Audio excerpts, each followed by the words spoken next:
Монгол улсын иргэн бур буюу 18-аас дээш нас болон тэтгэврийн насныхнаас доош насныхан иргэний эрүүл мэндийн даатгалд хураамж төлөх үүрэгтэй. Үүнийхээ төлөө эрүүл мэндийн үйлчилгээ авах эрхтэй ч зохиосныхоо үйлчилгээг авч чаддаггүй гэж үзэх хэрэгт нь олон. Урьд өмнө нь иргэд даатгалын хураамж төлөөд л байна гэвч үйлчилгээгээ авч чаддаггүй байсан.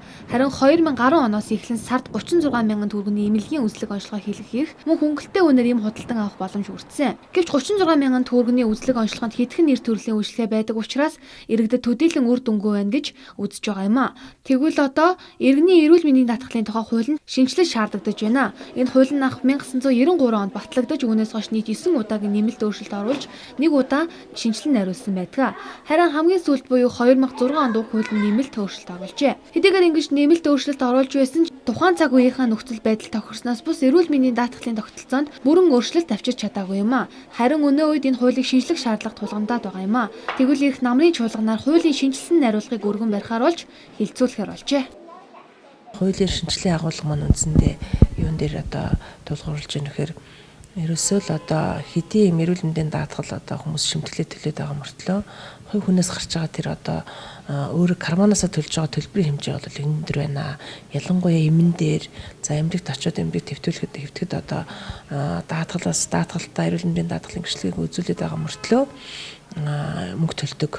Эмнэлгүүд давхар одоо мөнгө төлдөг те авдаг ч гэдэг юм уу. Ийм одоо нөгөө зөрчилтэй асуудлууд байгаа.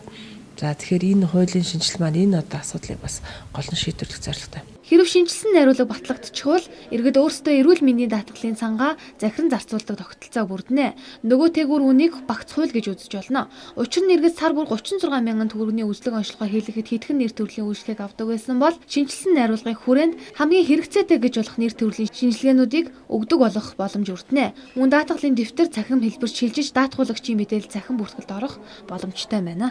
Тэр энэ эрүүл мэндийн даатгалын цахим одоо мэдээллийн сан цахим картын системийг нэвтрүүлж гисэн. Тэгэхээр эрүүл мэндийн даатгалтай хүн бол цахим карттай байна. Тэр бол одоо бүх эрүүл мэндийн даатгалтай холбоотой мэдээллээр даатгуулагчаас хангаж явах ийм одоо боломжтой. За тэгээд тэнд одоо даатгуулагч би одоо ийм хэмжээр шимтгэл төлсөн байна. Эрүүл мэндийн даатгалын ийм үйлчилгээ авах боломжтой байна. Даатгалын сангаас миний өмнөөс өчнөө төгрөг төлсөн юм байна. Дахиад би одоо ийм хэмжээний мөнгө төлөвлөх бас одоо хэрэгтэй юм байна гэдэг юм уу тий.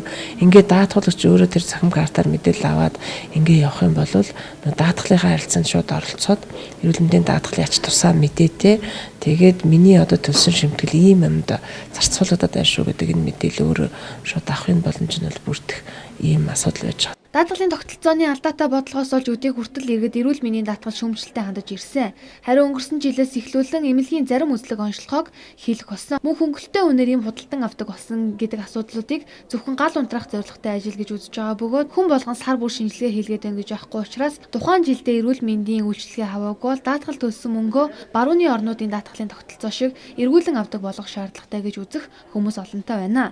Тиймээс иргэний эрүүл мэндийн даатгалын тогтолцоонд яахын аргагүй шинжилгээ шаардагдаж байна.